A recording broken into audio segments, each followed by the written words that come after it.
Kumusta mga brad? Kilala nga po ang brand na Kawasaki pagdating sa kanilang mga big bike na isa nga po sa mga pinakamabibilis na motor sa buong mundo. Pero sa ngayon nga po mukhang ibang landas na talaga yung tinatahak nila. Sa ginanap nga po ng Moto Expo doon sa Osaka, Japan, in-unveil nga po nila ang isang kakaibang obra maestra, ang kanilang parang robot na kabayo. Yes po, hindi po motor, sapagkat wala nga po itong gulong.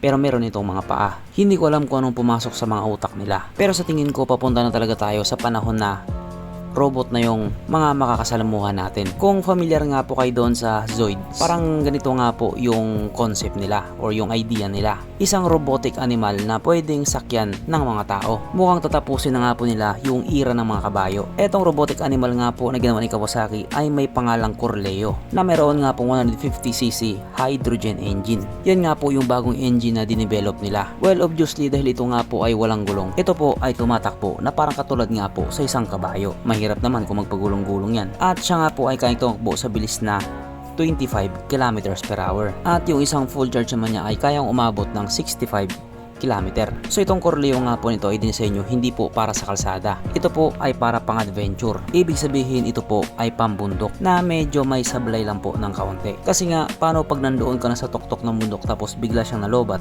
di nagka-leche-leche na. Pero syempre wag po kayo mag-alala. Yan lang naman po ay isang concept pa lamang. Yes po, concept pa lang yan. Naalam naman po natin na sa pagdaan ng araw, marami pang magbabago dyan. Malay nyo, kabitan nila ng solar power yan. Di hindi ka na malulobat, tapos dilat na dilat yung mata mo. Ay iba na pala yun.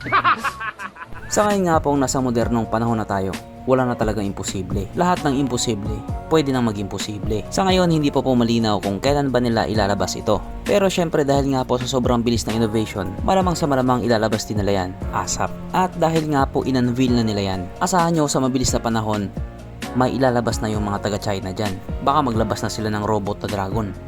Pero syempre doon sa Pilipinas, hindi rin tayo magpapatalo. Kasi meron naman tayong Sigbin. Kaso wala tayong bounce escape, bye.